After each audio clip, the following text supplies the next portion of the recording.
kepada siapa yang dikehendakinya, dan barang siapa yang dianugerahkan karunia yang banyak, dan hanya orang-orang yang berakallah yang dapat mengambil dari firman Allah Subhanahu wa taala. Terima kasih Pak De.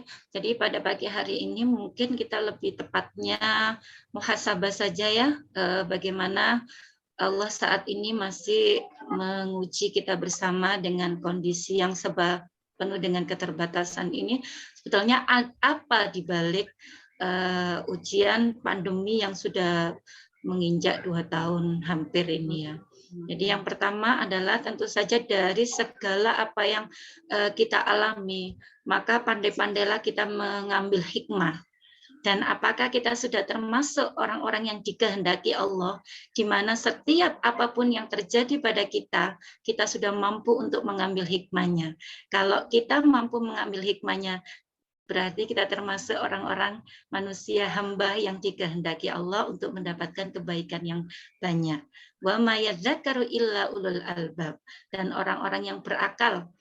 Nah, mudah-mudahan kita termasuk orang-orang yang berakal. Mudah-mudahan, amin. Ya.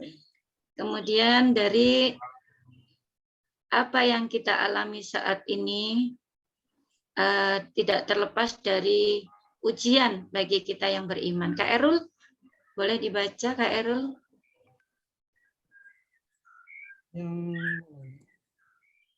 Tentang macam-macam ujian. Ya, ayatnya aja, surat Al-Baqarah ayat 155. Kelihatan kecil. Terlihat kecil. Bentar. Ya Allah. Ini saya kok ada kendala apa ya? Bentar. Mungkin di full screen ininya. Full screen. Kak Abdul. Bentar, ini kok saya hilang. Dan ini, dan sungguh akan kami berikan cobaan kepada kelaparan. Halo? Ya. Ya Kak, ya Kak. Dan sungguh akan kami berikan cobaan kepadamu dengan sedikit ketakutan, kelaparan, kekurangan harta, jiwa, dan buah-buahan. Dan berikanlah berita gembira kepada orang-orang yang sabar. Ya. Terima kasih Kak. Jadi Allah sudah menjelaskan ya terkait dengan apa yang saat ini sedang kita alami ini di dalam surat Al-Baqarah, di antaranya walanabluwannakum bisyai'in minal khauf wal ju' wa naqsi minal amwal, ya. Dan sungguh walanabluwannakum, dan sungguh akan kami berikan cobaan kepadamu, ya, dengan sesuatu itu berupa khauf, ketakutan, wal ju' kelaparan, wa naqsim minal amwal, dan kekurangan harta, wal anfus, dan jiwa, wathamarat, dan buah-buahan, wa basyiris sabirin, dan berikanlah berita gembira kepada orang-orang yang sabar.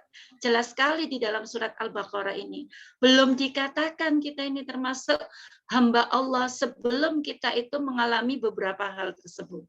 Dan alladzina idza asabatum musibah qalu inna lillahi wa inna ilaihi raji'un. Dan apabila orang ditimpa musibah, mereka mengucapkan inna lillahi wa inna ilaihi raji'un. Nah, saudara-saudaraku, bahwa apa yang kita alami ini semata-mata tidak lain adalah ujian bagi kita yang beriman. Mungkin bagi mereka yang tidak beriman, ini adalah siksaan. Ya, ini adalah siksaan bagi mereka. Nah, jadi di dalam menghadapi ini butuh proses, ya, di mana setiap ujian yang kita hadapi tidak lepas kita untuk memohon agar Allah memberikan banyak kemudahan. Jika apa yang kita mohonkan itu dipercepat, ya, kita segera keluar dari ujian-ujian itu, maka Allah ingin kita bersyukur. Tetapi jika diperlambat Allah, maka yang Allah inginkan adalah kita untuk bersabar. Baik. Nah, Kakak Indah, boleh membaca Kak Indah? Masih terkait dengan ujian. Ahasiban nas, terlihat Kak Indah? Kecil ya?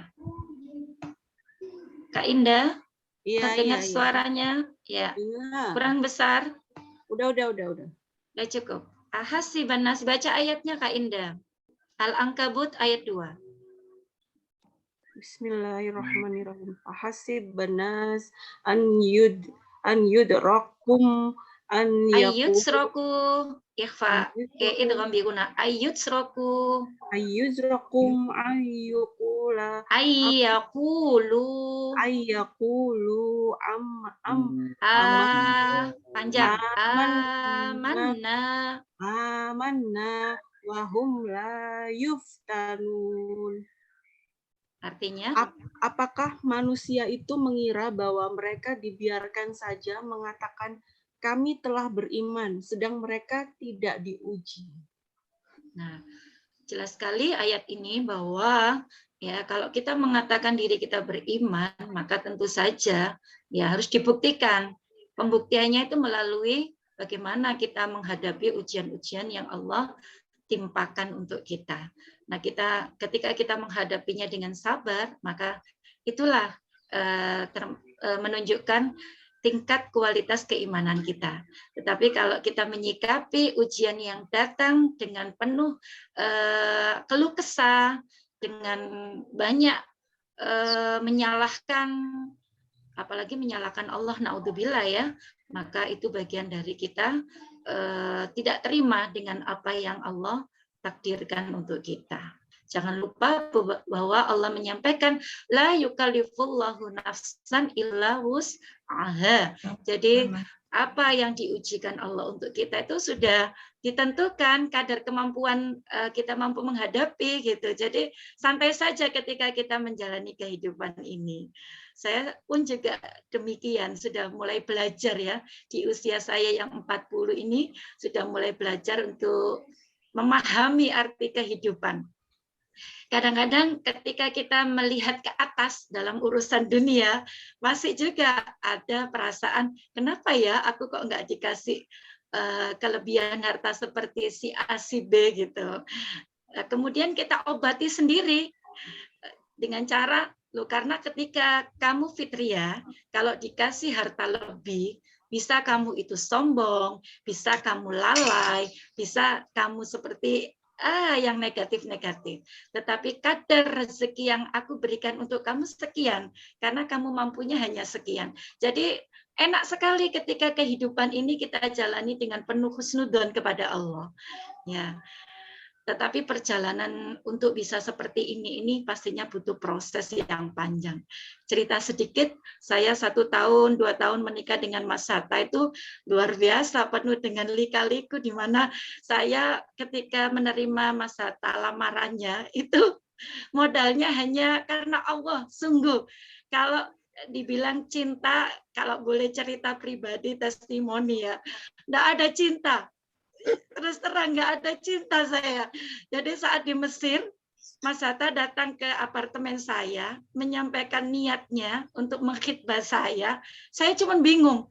Ini gimana gitu loh. Saya datang ke Mesir, biaya sendiri mahal, zaman segitu ya, dengan kondisi orang tua saya yang ya tidak cukup berlebih karena hanya sebagai pedagang saja dan ayah sopir.